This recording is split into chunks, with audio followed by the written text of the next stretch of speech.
Good day to you. And you are now about to get stuck into lesson 8, the power of praxis. A word I had never heard till I started studying thinking into results, and now it's how I see myself all the time. Praxis is when you take your beliefs, your behaviors, you bring them together, and it makes things really work.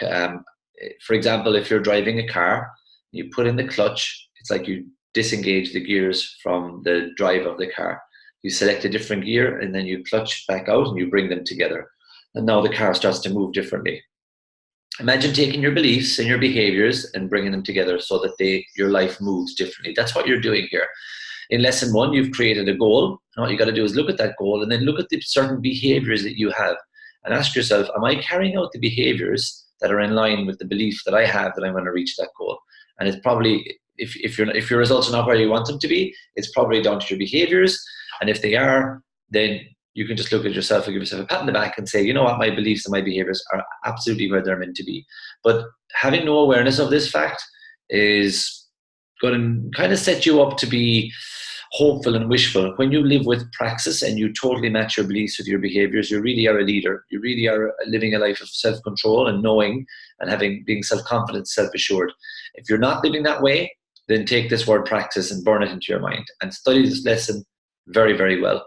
I would always say to people, it's like a professional sports player. Let's think of somebody like Cristiano Ronaldo or some of the top tennis players like Roger Federer or Novak Djokovic. You know, these guys who they kind of know they're going to win when they show up.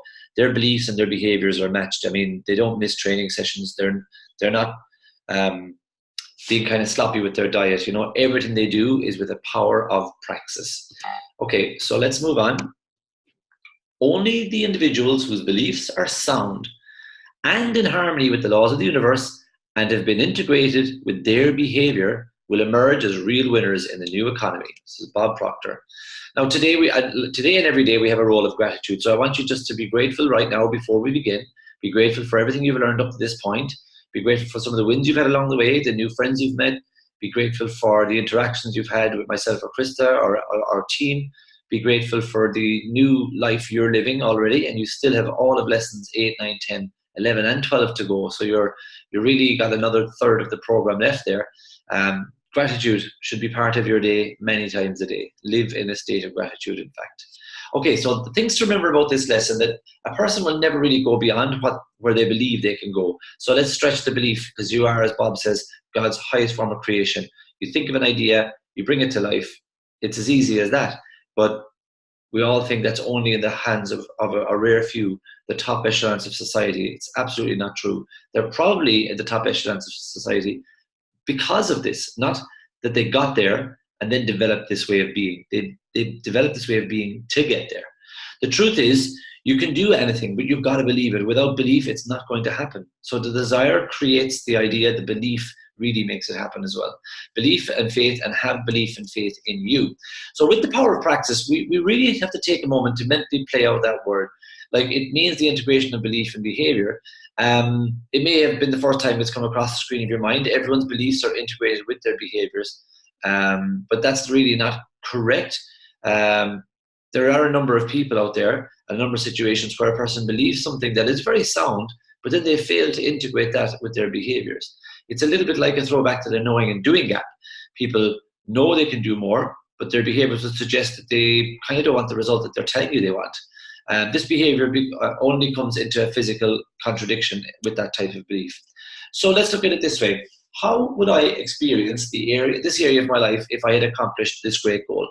What is my new belief system that is supporting the new world I live in? Okay, so my praxis around my finances, my praxis around my business. What are my beliefs and my behaviors around my finances? Are they in line with each other? If not, why? Let's look into that. You know, if I want to get a better financial result, my beliefs and my behaviors must be totally in line. I could say to my kids at the start of the year, yeah, we'll go on a holiday in June and we'll go on a holiday in October. Like, am I working towards that? Are we researching that? Are we investing in that? Are we looking into, are we booking our time off?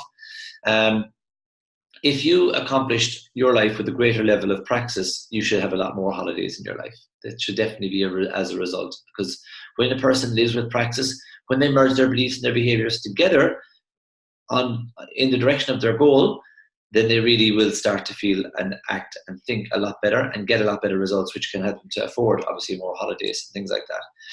As you begin to evaluate who you truly are and what you're capable of doing, you will find your belief about your own ability to enjoy the situations that you just imagined change dramatically. It is recommended to analyze your beliefs regularly. It will be taken like doing mental housekeeping. This is available, that quote is available in your TIR guide.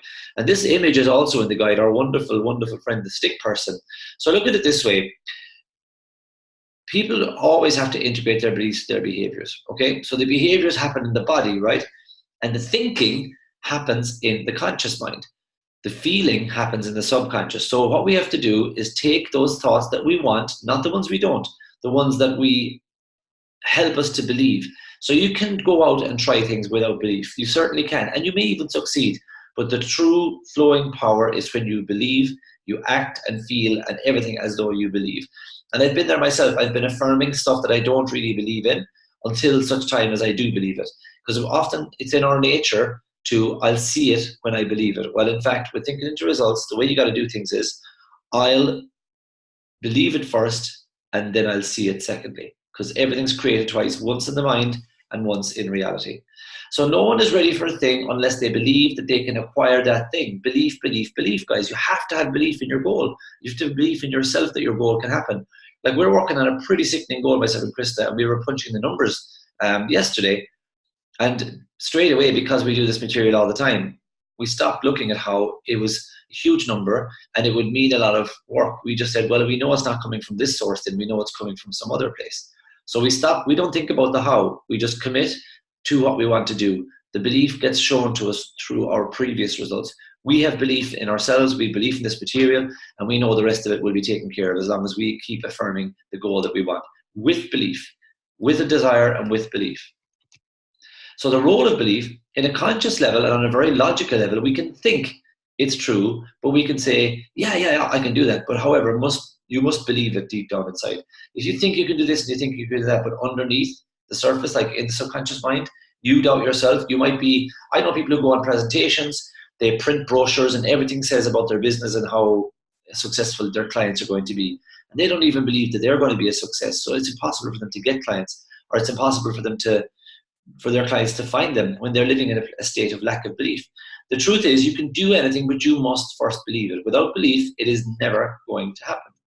So you've got to believe it, and you've got to believe that it can be done.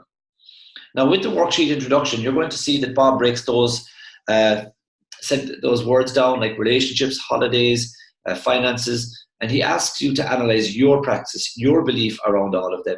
It's a great lesson. Really start to dig into this lesson. Learning how to walk with Praxis was one of the things that really changed the results for me. Lesson 7, the terror barrier. Lesson 8, the Praxis, and lesson 9, attitude. Those 3 was, I did it over 2 weeks per lesson. That 6 weeks really, really brought a better version of me to the surface. I cannot recommend it enough that you really get stuck into this. So just to remind you, lesson 8 is about Praxis. It's about showing up in the world with a keen sense of, these are my beliefs and these are the behaviors to match with my beliefs. Your beliefs and your behaviors are your Praxis. If you want a greater level of Praxis and a greater level of results, take the belief that you have and make it yours. Like, I believe I can achieve my goal. I know I've been doing this for 6 months and this is the last week and I still haven't achieved my goal, but I'm still going to do it because the universe could give it to me at the very last minute of the very last day with one phone call. And you know that too. So you've got to live in a place of Praxis. Your belief and your behaviors as one gives you Praxis. Okay, thank you so much for watching, and I look forward to taking you along the next lesson. Okay, bye-bye.